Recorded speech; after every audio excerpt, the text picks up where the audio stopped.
오늘 하나님의 절대 주권. 근데 우리는 하나님의 절대 주권을 가지고 내가 이러니 저러니 모든 것을 말을 하고 있는 것을 볼 수가 있습니다. 오늘 또 귀한 말씀을 보게 됩니다. 우리가 성경 말씀을 볼 때에 그 말씀이 조금 옅은 말씀이어서 비교적 쉽게 이해할 수 있는 부분이 있는가 하면은 다소 이해하기 어려운 말씀도 참 많이 있습니다. 그런데 대체로 이해하기 어려운 말씀이 더 귀한 말씀이고 그것을 깨닫게 될 때에 더 확실한 믿음에 들어갈 수 있다는 생각을 하게 됩니다. 우리가 음식을 먹어도 그러지 않습니까? 치아가 좋지 않아서 그냥 죽이나 그냥 서슬 넘어가는 음식을 먹으면 그 재미가 없어요. 그냥 할 수 없어서 먹는 거지. 입맛을 반도 채우지 못하고 그렇지 않습니까? 그러나 치아가 좋으면은 튼튼하면은 음식이 그냥 과작과작 씹어 먹으면서 하면 그 얼마나 맛이 있습니까? 씹을수록 맛이 나는 법이죠. 그래도 소화도 잘 되고 그래야 됩니다. 그래서 진리도 그와 같습니다. 쉽게 이해되는 말씀도 있지만은 좀 어려운 말씀도 있습니다. 그 깊은 뜻을 깊이 마치 강부가 저 깊은 곳에서 귀한 보화를 캐내는 것처럼 들어가면 이해가 되면 더욱더 많은 은혜가 되고 더 충만한 은혜에 들어갈 수 있다고 생각을 하게 됩니다. 이미 로마서 9장에서 계속 설명해 오고 있습니다만은 이스라엘 역사상 가장 중요한 교리는 바로 하나님의 선택입니다. 하나님의 선택. 하나님의 선택, 즉 선택된 백성을 하는 이 선택의 교리가 이스라엘의 역사에서는 가장 중요한 핵심 교리입니다. 그런데 이 선택의 교리를 사도 바울은 기독교적으로 해석을 합니다. 선택된 자라고 하는 것은 혈통적으로나 또 의미를 가지는 것이 아니라 신앙적으로 의미를 가지고 있다는 것입니다.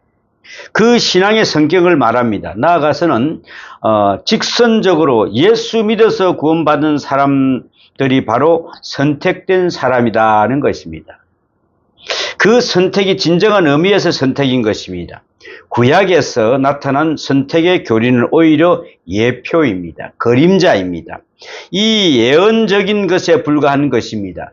참된 선택의 교리의 초점은 바로 예수를 믿어서 구원 얻는 것을 지칭하는 것입니다. 이것이 바로 사도 바울의 논조입니다.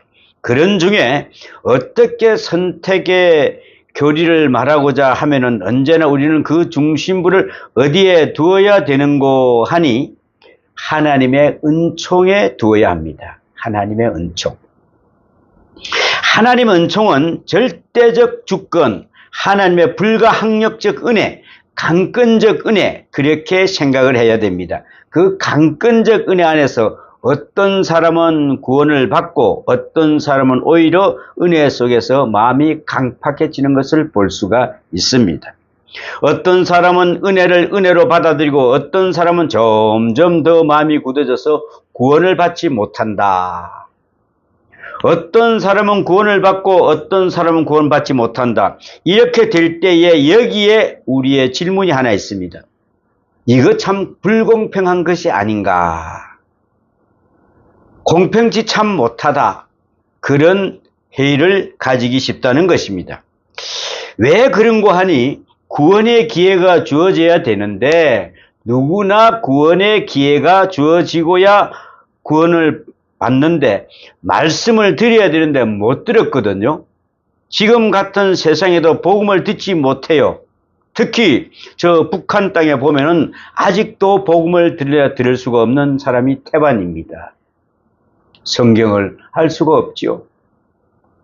도무지 들을 수도 없어요. 신문도 웬만한 사람이 줍지도 않고 잡지책도 없어요. 그 신문도 골수 공산당원이나 간부들만 조금 보지 일반인들은 보지도 못해요. 집집마다 자그마한 상자가 하나씩 있답니다. 무슨 상자일까요? 스피커가 하나씩 달려 있답니다. 스피커. 그 속에 나오는 소리만 들어야 돼요. 스위치도 없어요. 소리 나오면 듣고 안 나오면 그냥 꺼야 되고 그래요. 완전히 정보 빈곤 상태입니다. 여러분, 그런 데 가서 한번 살아보고 싶습니까? 아무것도 들은 게 없어요. 지금 현재 중국도 지금 이 시설을 점점 늘려가고 있다고 합니다. 아주 마음이 텅텅 비어 있습니다. 그런 상태에 있는 그들에게 이제 앞으로 복음이 전해진다면 정말로 큰 역사가 이루어지리라고 믿어봅니다. 오늘 제가 어떤 권사님한테 이야기를 들었어요. 권사님, 자랑을 하는 거겠죠. 우리 남편 권사님이 전도상을 받았습니다. 몇 명을 전도를 했느냐가 문제가 되겠지. 몇 명을 전도했습니까? 240명을 전도했습니다. 6개월 만에. 참 대단합니다. 6개월 만에. 그 권사님은 명함에다가 예수님 그 초상화를 새기고 다녀요. 그런데 전에는 그렇게 좀 적어놨는데, 야, 거기 지금 집이 어디냐 하면은 저기 충주인데 교회는 저 파주에 금난 그 교회인가 거기를 나가고 있어요. 대단하지 않습니까? 매주 하루도 안 빠지고 매주도 한 발 안 빠지고. 그리고 전도는 또 1등이요. 어떻게? 진돗개 전도를 한대. 한 번 그냥 거들면은 절대 놓치지를 않는데. 그래서 저번에 그 전도 한 간증을 아마 교회에서 해가지고 엄청난 사람들이 많이 왔습니다. 목사님 그래도 기도해 주세요. 맞습니다. 우리는 복음이 들려야 되지 않습니까? 은혜의 기회가 주어져야 돼요. 우리는 전도한다 그러면서 전도 못해요. 말만 왔다리 갔다리, 이거 전도 아닙니다. 정말 내가 사랑이 깃들지 않는 전도 아닙니다. 사랑이 깃드니까, 사랑을 베푸니까 그 사람은 그거 하고 따라오는 거지. 그런 게 없으면 어떻게 전도가 되겠어요? 그런데 어떤 사람에게는 주어지고 어떤 사람에게는 안 주어졌다, 이 말씀입니다. 그러니 이거 불공평가 아니냐 하는 생각이 됩니다. 그죠? 또 복음을 받아들일 수 있는 여건이 이루어져야지요. 어떤 분은, 이런 분도 계세요. 어려운 여건에서 예수 믿는 사람도 있지만은 여건이 너무 어려워서 예수를 못 믿는 사람도 있어요. 이런 분이 있어요. 형제가 5형제인데 4형제는 벌써 예수를 다 믿어서 집사도 되고 장로도 되고 목사도 된 사람이 있다고 해요. 그런데 자기는 맏아들로서 예수를 못 믿었답니다.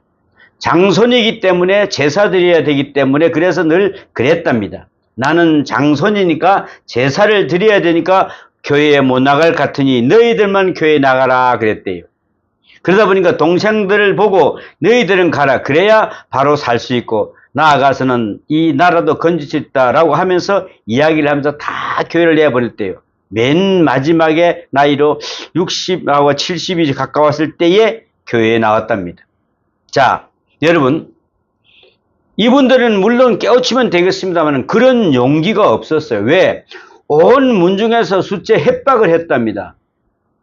내가 명색이 장손인데 재산은 두고 어디를 가느냐, 이런 분위기 때문에 그는 그렇게 핍박하던 사람들이 다 죽을 때까지 기다렸다고 해요.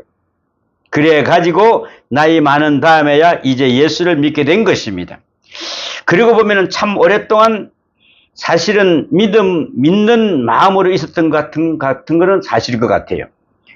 동생들은 다 나가라 내보내놓고 자기는 끝까지 있다가 나온다, 이렇게 볼 때 그분은 그래도 다행히 나이 많도록 살았으니까 기회를 얻었지, 그렇지 못하고 일찍 죽었다면은 예수 못 믿을 뻔했다고 했습니다. 그죠? 자, 생각해 보세요. 복음을 받아들일 수 있는 여건, 이것도 우리는 부득이 생각할 수밖에 없는 것입니다. 그런데 이것이 아무에게나 공평하게 주어지는 가치가 아니에요. 어떤 사람에게는 주어지고 어떤 사람에게는 영 주어지지 않는 것처럼 느껴지지 않습니까? 이것이 바로 불공평한 것이 아니냐 싶지 않습니까? 또 뭐니 해도 사람의 마음이야말로 마음대로 못하는 게 자기 마음 아닙니까? 겸손하고 교만하고 믿고 의심하고, 이거 마음대로, 내 마음대로 합니까? 하나님께서 겸손한 마음을 주셔야지요. 은혜로운 마음을 주셔야지요. 은혜 받은 사람의 간증처럼 하나님께서 스스로 우리의 마음을 열어주셔야지요. 그래야 회개할 수 있고 믿을 수도 있는 거지, 이게 내 마음대로 할 수 있는 게 아니지요. 그러니까 어떤 사람은 바로 왕처럼 강팍해지고 바리새인처럼 강팍해지고 거짓되고, 그리고 어떤 사람은 온유하고 겸손하고, 그리고 세리처럼 마태처럼 나를 따르라 하시는 한마디 듣고 네 하고 따라옵니다. 이게 얼마나 큰 은혜입니까? 우리는 이런 삶이 돼야 됩니다. 그런가 하면은 한평생 누가 믿으라고 안 해도 믿으라고 해도 안 믿는 사람이 있지 않습니까? 이것을 어떻게 설명해야 됩니까? 그러므로 아무래도 선택받는 자가 있고 버림받는 자가 있다, 이렇게 이해할 수밖에 없다. 그렇다면은 하나님은 불공평한 것 아니냐, 이런 생각을 하겠죠. 불공평한 것 아니냐, 우리는 깊이 생각해야 됩니다. 깊이. 중국의 해남자라 하는 그 책에 이런 말이 있다고 합니다. 운명을 잘 알고 있는 자는 쓸데없이 하늘을 원망하지 않고, 자기를 잘 아는 자는 남을 원망하지 않는다 그랬습니다. 나를 아는 자는 남을 원망하지 않는다는 거. 남을 원망할 거 하나도 없습니다. 또 운명을 알고 있는 하늘을 왜 원망합니까? 내가 알고 있는데. 여러분, 혹시나 이제부터는 남을 원망하지 마십시오. 그것 때문에 아니요. 자, 우리가 신앙적으로 다시 한번 소화를 해봅시다. 하나님의 큰 은혜의 경륜을 아는 사람은 쓸데없이 이런 일을 가지고 하나님을 원망하지 않아요. 특별히 자기가 얼마나 부족하다는 것, 스스로 죄인됨을 깊이 알고 있는 사람은 아무도 원망하지 않습니다. 그렇지 않습니까? 누구 때문에 그랬다고 하지 않습니다. 우리가 이 하나님의 은혜, 이 큰 은혜 속에서 어떻게 원망을 하겠어요? 이 은혜로운 감격 속에서 어떻게 하나님을 원망할 수가 있겠습니까? 오늘의 성경 말씀은 그래서 우리에게 세 가지 비유를 들어서 말씀합니다. 하나는 토기장이의 비유입니다. 또 하나는 내 백성 아닌 자의 비유이고요. 또 호세아에서 나오는 이야기입니다. 그 다음에는 남은 자, 렘넌트는 남은 자라는 뜻입니다. 백성이라는 비유입니다. 이 세 가지 비유를 들어서 원망할 거 없습니다. 하나님은 은혜에 대해서 감사하는 시간, 하나님의 공의가 무너지는 것처럼 착각하지 말라. 하나님의 공의와 은혜는 동시에 이루어지는 것이다. 이것을 말씀하고 있습니다. 토기장이를 한번 보겠습니다. 토기장 이야기는 예레미야서 18장 1절과 6절에 있는 말씀 속에 있습니다. 여호와께서 예레미야에게 임한 말씀에 이르시되 너는 일어나 토기장의 집으로 내려가라. 내가 거기에서 내 말을 내게 들려주리라 하시기로 내가 토기장의 집으로 내려가서 본즉 그가 농로로 일을 하는데 진흙으로 만든 그릇이 토기장의 손에서 터지며 그가 그것으로 자기 의견대로 좋은 대로 다른 그릇을 만들더라. 1절과 4절 말씀입니다. 농로라는 게 이제 농로, 이게 뭔 줄 아세요? 진흙을 넣고 그 위에다가 돌리고 발을 돌리는 게, 이게 돌아가는 이게 농로입니다. 그래서 마음대로 손을 이게 좀 더 빚는 것입니다. 자, 이 농로라는 게 말을 잘 안 써서 서먹서먹하지만 이건 발로 빙빙빙 이렇게 발을 하면서 빙빙빙 돌리는 기구입니다. 나는 어릴 때 이걸 봤어요. 근데 이걸 돌리면은 그 위에 흙을 탁 갖다 놓고 그릇을 빚는데 빙빙 돌리면서 만들다 보니까 잘 안 돼요. 그러니까 확 뭉개지기도 하고 찌개지기도 하고 또 이렇게, 그러면 또 다시 이렇게 만들다가 이렇게 만들고 저렇게 만들고 막 만드는 거죠. 잘 안 되면 이런 것 만들고 하는 것입니다. 이게 바로 토기장입니다. 토기장이. 자, 토기장이 마음대로지 안 그렇습니까? 토기장이가 종지 만들면 종지 만들고 큰 거를 만들면 큰 거를 만들고 쓸만한 거 만들면 쓸만한 거 만드는 거지, 토기장에 이런 것도 만들고 저런 것도 만들고 해서 우리가 왜 그런 그릇을 만들었냐, 나는 왜 이렇게 만들었냐, 나는 왜 저렇게 만들었냐 말할 수 있습니까? 하나님께? 이에 대해서 예레미야에게 주신 하나님의 말씀은 이렇습니다. 우리가 이렇게 토기장의 비유를 듣고 보면은 사람은 질그릇이 아닌데 왜 또 질그릇이라고 하느냐 의문이 또 들게 되죠. 질그릇과 사람은 다릅니다. 질그릇은 하나님의 흙덩이요 사람은 인간입니다. 흙덩이는 감정이 없습니다. 흙덩이에게는 인격도 없습니다. 능력도 없습니다. 분노, 기쁨, 번민, 의심, 믿음 아무것도 없습니다. 한낱 흙덩이일 뿐입니다. 그러니 어떻게 사람을 흙덩이에 비유하느냐 하고 한번 질문도 할 수도 있습니다. 그러나 분명히 알아야 합니다. 우리의 자유의지라는 것도 사실은 아무 가치가 없는 것입니다. 깊이 생각해 보면은 내가 선택한다고 하나 내가 선택하는 것이 몇 가지나 있습니까? 다 하나님이 주신 은혜, 하나님이 주신 이성, 하나님이 주신 판단력 그 속에서 이루어지는 것입니다. 그러므로 우리는 이 문제를 놓고 왜 나를 질그릇 취급하느냐 하는 흙덩이, 진흙덩이 취급하느냐 하고 물을 수 있는 처지가 아니라는 것이죠. 하나님에게 나를 왜 흙덩이 취급했습니까? 나를 왜 그랬습니까? 한번 따져보시겠습니까? 또 하나, 우리는 하나님의 폭군적인 게 아닌가. 이렇게 했다가 저렇게 했다가 마치 진흙을 취급하듯이 진흙을 빚었다가 부쉈다가 하는 것처럼 하시는 것이냐 하는 하나님의 폭군적 절대 주권자가 아닌가 하는 의무를 가질 수도 있습니다. 그러나 우리는 하나님을 은혜로 알 수 있습니다. 하나님의 사랑을 깨닫는 자의 눈으로 볼 때는 하나님은 사랑이십니다. 그러나 의심 많고 구원받지 못한 죄인이 볼 때는 하나님은 정말 무서운 하나님이십니다.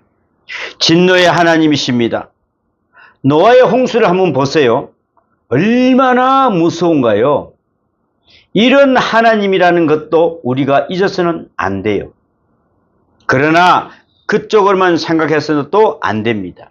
구원의 문제에 대해서는 하나님은 폭군적인 절대 주권자가 아니라는 것입니다.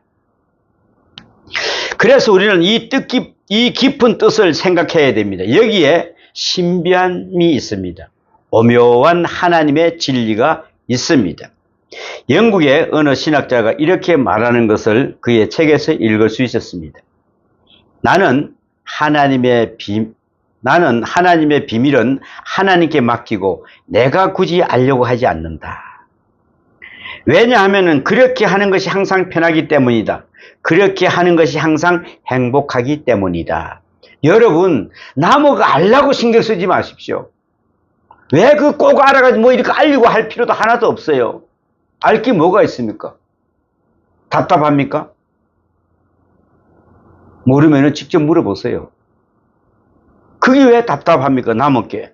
그래서 하나님의 비밀을 하나님께 맡기고 내가 굳이 알려고 하지 않는다.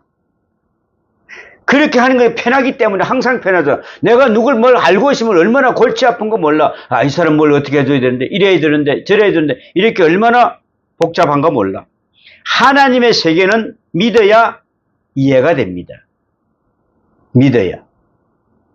의심하고는 이해가 안 됩니다. 또 구원받은 자의 의식에서만 이해가 됩니다.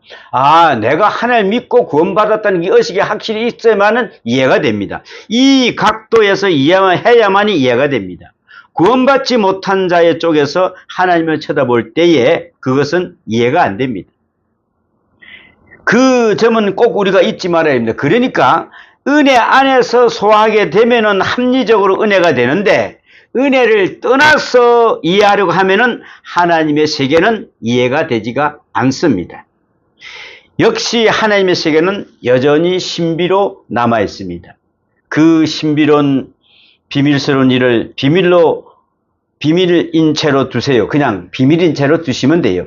또 내가 여기서 그대로 내 이 적은 이성으로 다 판단하려고 하지 마십시오. 다 판단해 보려고자 하는 것은 바로 금물입니다. 어떻게 우리가 판단할 수가 있겠습니까? 그렇게 생각하기 시작하면은 점점 무서운 고민에 빠지게 될 것입니다.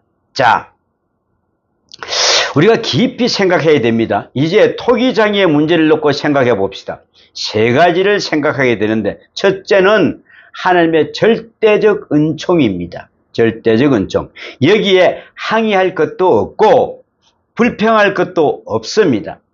하나님께서 이렇게 만들어 주셨건 저렇게 만들어 주셨건 하나님께서 만들어 주셨습니다. 내 운명의 길을 이렇게도 인도하시고 저렇게도 인도하시고, 어떤 사람은 좀 부자로, 어떤 사람은 좀 가난하게, 어떤 사람은 좀 재주가 있게, 어떤 사람은 재주가 없게. 그러나 이걸 잊지 말아야 합니다. 행복의 질량은 똑같습니다. 이런 사람은 행복하고 저런 사람은 행복한 게 아닙니다. 믿음을 가진 자의 오직 하나님의 사랑을 따라가는 데 있어서는 똑같은 것을 잊지 말아야 합니다. 부자가 하나님 따라간다고 또 부자가 되겠습니까?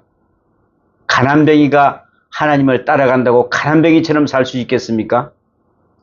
그러므로 우리는 하나님의 공의에 입에 든다고 생각하는 것은 아예 해서는 안 됩니다. 다만 하나님이 나를 구속하셨다는 것, 그것이 절대적 은혜요 강권적 은혜라는 것, 그것만 알고 그것에 감사하면 되는 것입니다.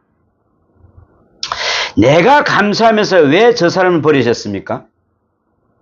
이 사람은 왜 내버려 두셨습니까? 우리에게 복음을 주셔서 이렇게 예배드리고 하나님 앞에 감사하게 하신 것은 좋은데 왜 저 북녘 땅은 저렇게 오래 내버려 두셨습니까? 이렇게 말하는 것이 아닙니다. 내가 모르는 놀라운 역사가 이루어지고 있기 때문에 그렇습니다. 이걸 우리는 분명히 알아야 돼요. 절대 은총에 대해서 조금이라도 어떤 의문도 품어서는 안 됩니다. 불평이 있어서도 안 된다는 말씀입니다. 어떤 분은 참 진짜 찔기기도 이 의문에 집착하여 씨름을 합니다. 여러분, 나도 그거 고민에 많이 한번 빠져봤었는데, 목사님, 저희 부모님은 예수를 안 믿거든요. 복음을 듣지 못했으니까요. 그래서 못 믿었거든요. 만일에 복음을 들었다면 꼭 믿었을 사람들입니다. 착한 사람들이었는데 복음을 듣지 못하고 세상을 떠났고 나부터 예수를 믿었는데 우리 조상이 구원받을 수 있을까요? 못 받았을까요? 왜 우리 조상들은 복음을 듣지 못했을까요? 이렇게 굉장히 고민을 합니다. 제가 말했습니다. 당신이 구원받았다는 것은 감사하고 그 밖에 이런 생각하지 마세요. 왜 저 사람은 구원을 받지 않았나? 왜 가룟 유다는 버렸나? 왜 바리새인은 예수님께서 해결시키지 못했나?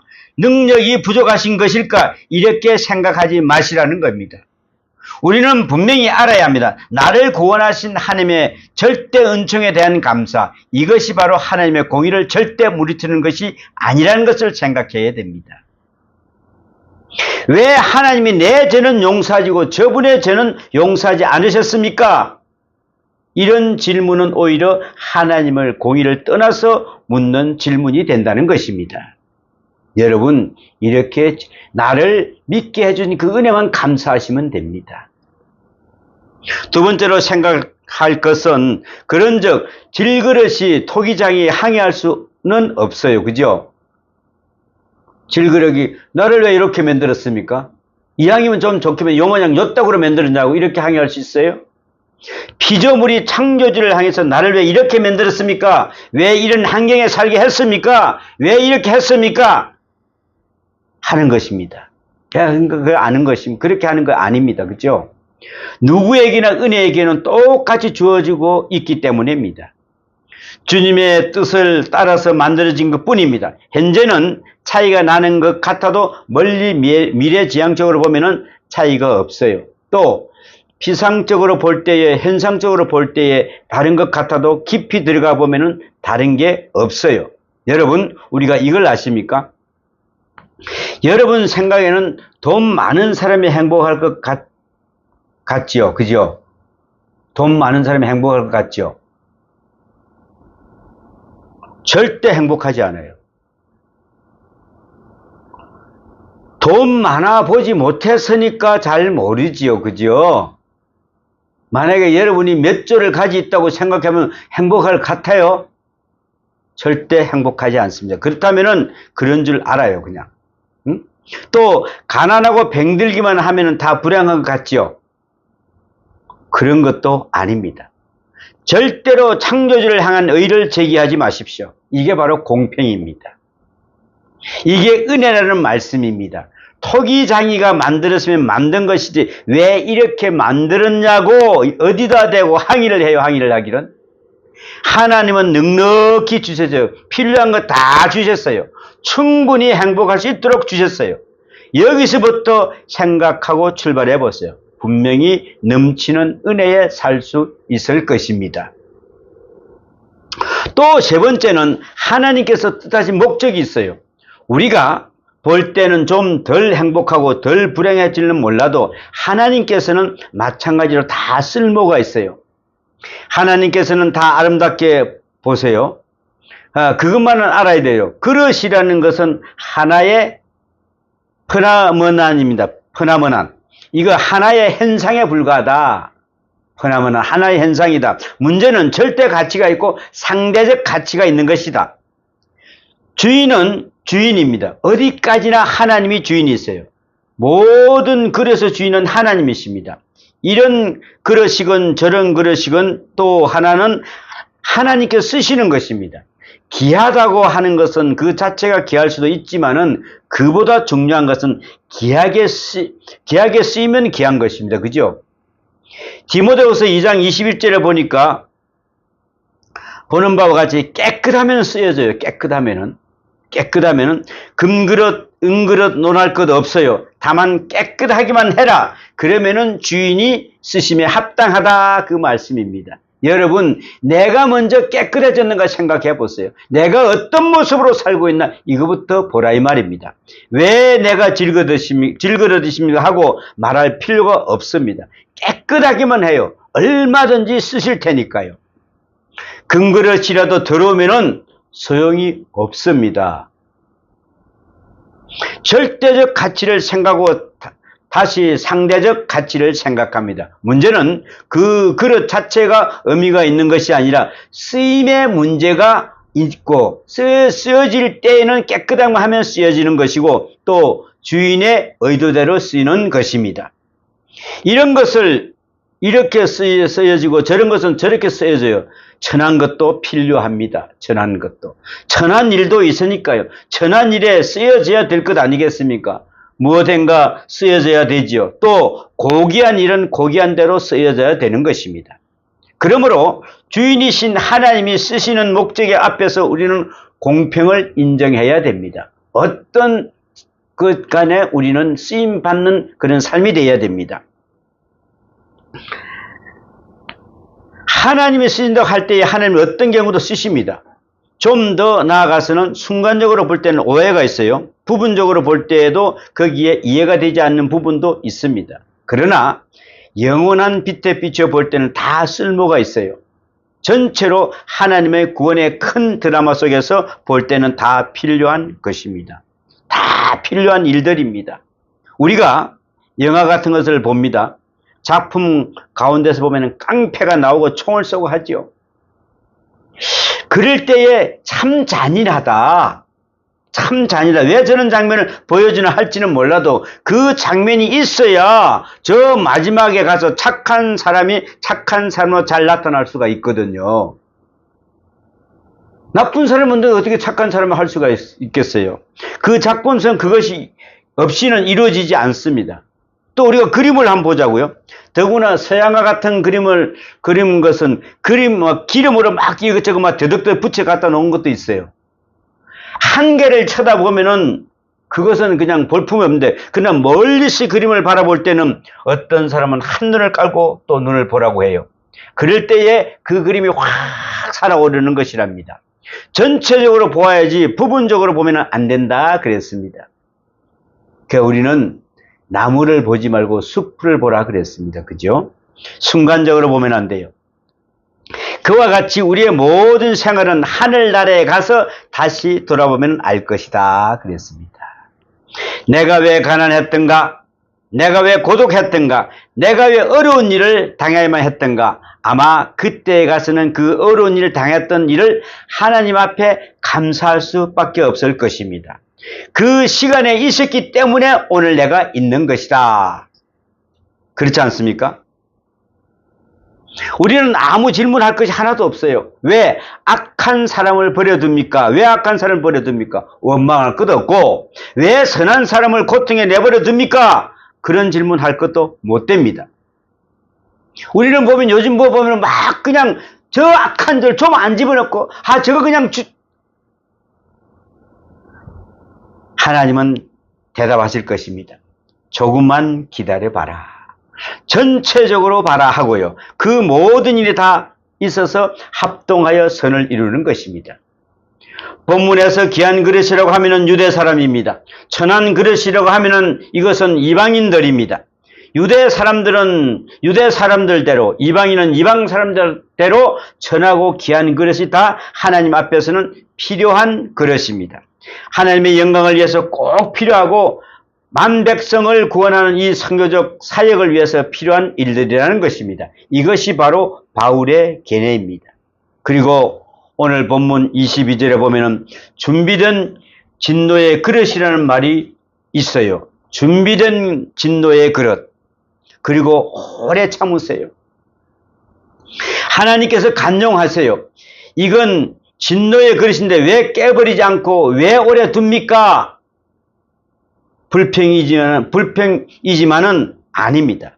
오래 참으시며 간용하시고 또 국률의 은혜의 그릇이 있어요. 이건 이방인을 향한 것입니다. 은혜의 그릇이 지금 고난 중에 있어요. 그러나 이것은 구원의 영광을 주시겠다고 합니다. 은혜의 그릇에 구원의 영광이 주어집니다. 이제 우리가 무슨 할 말이 있겠습니까? 그리고 또 그 다음에 다시 보면 호세아 2장 23절과 1장 10절 말씀을 인용하면서 말씀하고 있습니다. 내 백성이 아니었던 자에게 향하여 이르기를 너는 내 백성이라 하리니. 호세아 2장 23절의 말씀입니다. 이게 무슨 말씀인고 하니 고멜이라는 여자가 본래 창녀입니다마는 하나님의 은혜로 호세아의 아내가 됩니다. 그런데 호세의 아내가 되어 있으면서도 또 나쁜 짓을 합니다. 그래서 자식을 낳았는데 호세가 아무리 봐도 자기를 닮지가 않았어요. 그래서 로암미라 합니다. 로암미. 내 백성이 아니다. 아무래도 수상하다. 그러나 호세아는 저를 사랑합니다. 이 가정적인 사건을 통해서 상징적으로 말씀하시는 것입니다. 하나님께서는 말씀해 주셨습니다. 내 백성이 아닌 자를 내가 사랑한다. 내 백성이 아닌 자를 내가 내 백성이라 부르리라. 사실입니다. 이것이 바로 하나님의 뜻입니다. 내 백성 아닌 하나님의 백성이 되지 못한 자를 하나님이 백성이라고 부르셨어요. 이제 우리가 할 말이 없어요. 오직 감사할 따름입니다. 그죠? 여기에 무슨 하나님의 의인이 공인이 하는 말을 할 수가 있겠습니까? 모름지기 우리는 하나님의 의에 대해 아무 질문을 하지 말아야 합니다. 하나님의 의에 대해서 질문하기를 시작하면 두 가지 결과가 나옵니다. 어떤 결과가 나올까요? 해결을 하든지 절망을 하든지. 그러므로 우리는 하나님의 공의 앞에서 언제나 겸손해야 합니다. 그 다음에 이사야에 있는 말씀이 있습니다. 이사야 10장 22절, 23절, 13장 10절에 있는 말씀을 인용하고 있습니다. 남겨둔 자만 구원을 얻으리라. 남겨둔 자만 구원을 얻으리라. 남겨둔 자. 만군의 여호와께서 씨를 남겨두지 아니하셨다면 우리가 소돔과 고모라와 같았습니다. 그랬습니다. 우리는 다 죄인입니다. 다 멸망바다에 마땅해요. 다 죽어야 마땅해요. 다 지옥으로 가야 마땅합니다만은 하나님께서 심판하시다가 남겨둔 게 있어요. 바로 종자를 남겨두셨습니다.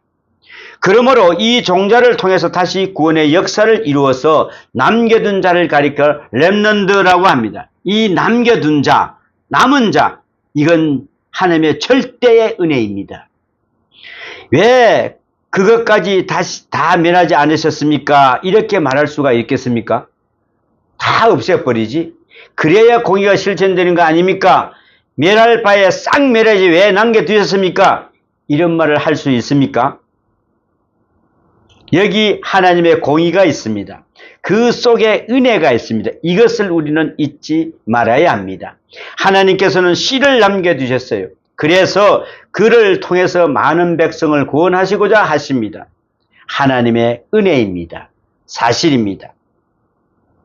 하나님께서 우리를 공의로 판단해서 다 제대로 판단하신다면 살아남은 자가 어디 있겠습니까? 그러나 하나님께서 얼마를 남겨두셨어요. 그래서 그를 통하여 구원을 얻은 것입니다. 오늘도 그리스도인은 바로 남겨둔 자입니다. 그 사람이라는 것을 우리는 잊지 말아야 합니다. 특별히 30절에 가서 보면은 의를 쫓는 자를 말합니다. 의를 쫓는 자는 유대 사람이요 의를 쫓느라고 애를 쓰는데 쫓지 못하고 그만 거절을 당하고 말아요. 구원을 밖으로 밀려나요. 의를 얻은 자가 없어요. 얻는 자, 그는 바로 구원에 이르게 되는 것입니다. 구원을 쫓는 자와 구원을 얻는 자, 은혜를 얻는 자와 깊이 생각을 해야 됩니다. 오늘도 자기 의로 하나님 앞에 나아가고 자기가 깨끗해서 자기가 옳아서 자기가 선악을 해서 자기가 공로를 세워서 하나님 앞에 나가겠다고 부득불 애쓰는 사람들이 있어요. 나는 이래서 나는 나왔어. 그 가운데 신비주의도 있어요. 내가 신비적인 체험을 하고 내가 금식하고 내가 철회하고 해서 하나님 앞에 나가겠다고 합니다. 여러분, 그게 진짜일까요? 이 모든 일을 다 의를 쫓는 일입니다. 그것은 구원에 이르지 못합니다, 여러분. 본문 말씀대로 돌에 부딪힐 돌에 부딪힙니다 그랬습니다. 여러분, 우리가 스스로 걸림돌이 되어 넘어지고 말아요. 그리고 의를 무조건 얻는 자, 무조건적 하나님의 은혜를 받아들여요. 그 사랑을 믿고 받아들여야 됩니다. 이방인을 대표한 것입니다. 이렇게 구원을 얻는 자만 이 은혜 속에서 살아가게 된다 하는 말씀입니다. 그래서 부딪히는 돌을 말씀합니다. 이 돌 위에서 살면서 부딪히면서 부서질 것입니다. 보라, 내가 부딪히는 돌과 거친 반석을 시원해 두노니 저를 믿는 자는 부끄러움을 당치 아니하리라 그랬습니다. 오직 그 은혜를 받아들이고 믿어서 구원에 이르는 것입니다. 우리가 이 은혜를 간증할 때에 은혜와 공의는 함께 이루어집니다. 아무 불평도 아무 원망도 없이 오직 감사로 이 은혜를 수용하는 여러분이 되시기를 축원합니다. 네. 기도합니다. 하나님 아버지, 우리가 스스로 걸림돌이 되어 넘어지지 말아야 합니다. 그리고 내 의를 내세우지 말아야 합니다. 무조건적 하나님의 은혜를 받아들여서 그 사랑을 받고 믿음으로 받아들이는 복된 삶이 되기를 원합니다. 구원받는 자만이 은혜 속에 살게 된다는 말씀을 우리는 잊어서는 안 됩니다. 그 은혜로 받아들이고 믿어서 구원에 이르는 우리의 모든 삶이 되게 도와주시고 인도하여 주시옵소서. 아무 불평하지 말고 오직 감사와 은혜로 수용하는 복된 삶이 되게 도와줄 믿사옵고 우리를 구원하신 예수님 이름으로 기도하옵나이다. 아멘.